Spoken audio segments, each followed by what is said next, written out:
se retrouve aujourd'hui pour une vidéo un peu spéciale. En fait, avec cette période de confinement, je suis actuellement en télétravail et j'ai pas forcément tout le matériel nécessaire pour pouvoir tourner une vidéo du patron comme on a l'habitude, une vidéo complète.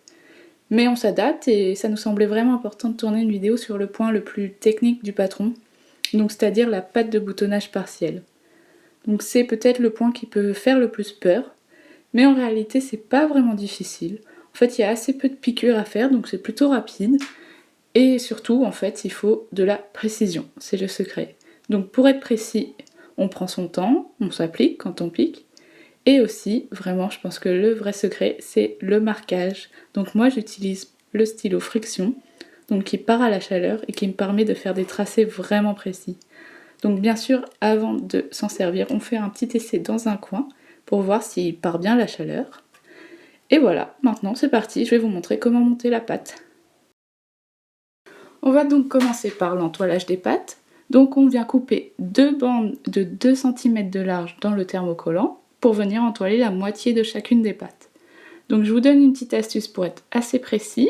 On vient replier le tissu en deux dans sa longueur et on repasse le pli. Et ensuite on va pouvoir venir coller le thermocollant le long de la ligne de pliure. Donc on a 1 cm non thermocollé qui correspond en fait au repli qu'on va faire sur l'envers. Donc il vaut mieux éviter de le thermocoller pour éviter des surépaisseurs. Puis on a les 2 cm de la pâte thermocollée et enfin 3 cm, donc l'autre moitié de la pâte non thermocollée. Et on fait ça sur l'une et sur l'autre pâte. On va également venir entoiler le bas de la fente, donc avec un rectangle d'environ 3,5 sur 2,5 qu'on vient thermocoller donc sur l'envers du devant.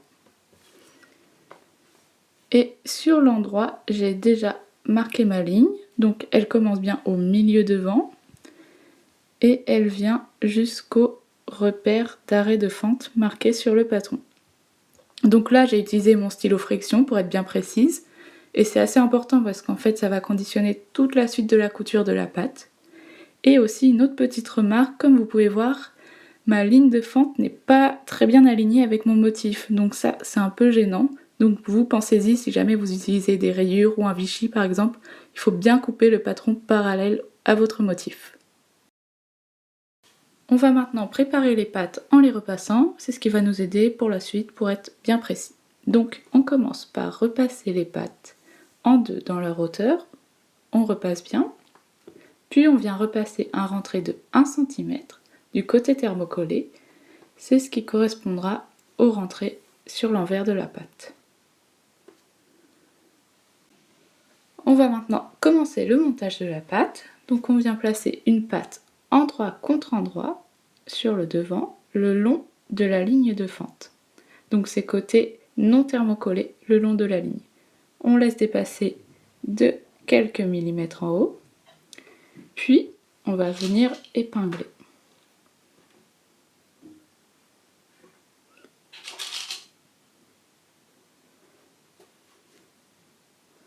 Donc voilà, une fois épinglé, on va venir marquer une ligne de piqûre, donc à 1 cm exactement de la ligne de fente.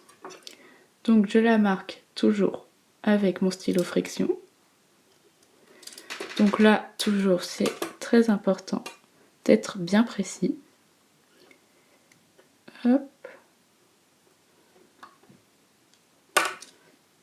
Je viens tracer ma ligne, qui sera en fait ma ligne de piqûre pour la pâte. Voilà. Et ensuite, je viens prolonger le repère d'arrêt de fente sur ma ligne pour avoir exactement l'endroit où je dois m'arrêter. Donc on va venir piquer la pâte du haut jusqu'au repère d'arrêt de fente. Alors moi je fais d'abord une pâte que j'épingle puis je pique et ensuite la seconde où je viens faire la même chose. Je préfère faire une à la fois, je trouve ça en fait plus précis. Donc voilà, on a piqué nos deux pâtes très précisément. Donc moi je vous donne ma petite astuce, en fait je préfère commencer par le bas des pâtes, par l'arrêt des pâtes. Comme ça je sais exactement où je pique en fait. Alors que quand on fait de l'autre côté, on ne sait jamais exactement où on s'arrête. Donc comme ça j'ai pu être vraiment très précise. Donc maintenant on va couper la fente sur le devant. Donc je vais écarter les marges de couture des pattes. Et là pour couper, hop, je dois retourner. Donc je viens couper le long de la ligne de fente. Donc là je coupe simplement le devant, mais pas les pattes. Donc je coupe et je viens m'arrêter à peu près 1 cm avant l'arrêt de la fente. Et je vais venir couper donc en biseau jusque exactement l'arrêt de la piqûre de mes pattes. Hop. Donc là, il faut être bien précis. Et donc il faut bien sûr couper le devant, mais surtout pas les pattes et surtout pas la couture des pattes. Donc on s'arrête juste avant. Et voilà. Donc voilà, on a coupé. On va maintenant replier les pattes et les passer sur l'envers du vêtement. Donc on commence par reformer les plis que l'on avait déjà repassés précédemment. Et en fait, les pattes vont venir englober le devant. Le devant est pris à l'intérieur. Et donc on passe ces pattes sur l'envers du vêtement. Hop, je vais le faire aussi pour la deuxième. Et on le passe sur l'envers. On passe également là, le petit triangle, on le passe également sur l'envers. Donc là, ça fait un peu bazar. Mais en fait, je vais donner un bon coup de fer pour bien repasser tout ça.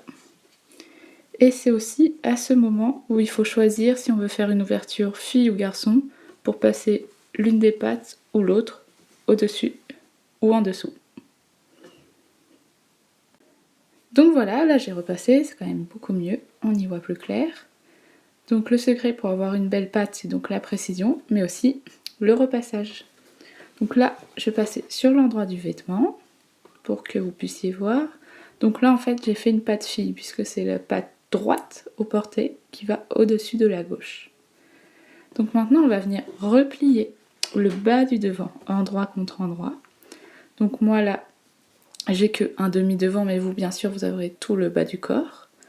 Donc on vient replier le devant pour accéder en fait au bas de la patte.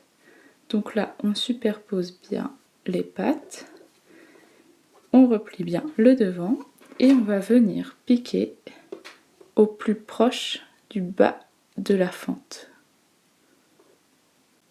Donc voilà, j'ai piqué juste ici et j'ai également surfilé le bas des pattes à environ 1,5 cm du bas de la fente. Donc si jamais vos pattes dépassent, vous pouvez les recouper. Et maintenant, hop, il va me rester plus qu'à donner un bon coup de fer. Et voilà, la patte de boutonnage partiel est terminée. Donc vous avez vu, au final, il y a assez peu de piqûres à faire et c'est assez rapide. Donc nous, on a fait pas mal de tests pour vraiment essayer de vous proposer une technique qui soit pas trop difficile, mais sans sacrifier les finitions. Et comme vous pouvez le voir sur l'envers, vraiment, c'est nickel. Donc là, on a les replis que l'on viendra piquer à la fin. Et voilà, presque aussi beau sur l'endroit que sur l'envers. Donc j'espère que cette vidéo vous aura été utile.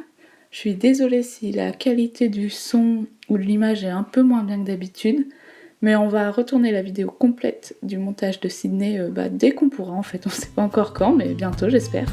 Bon bah voilà, bonne couture!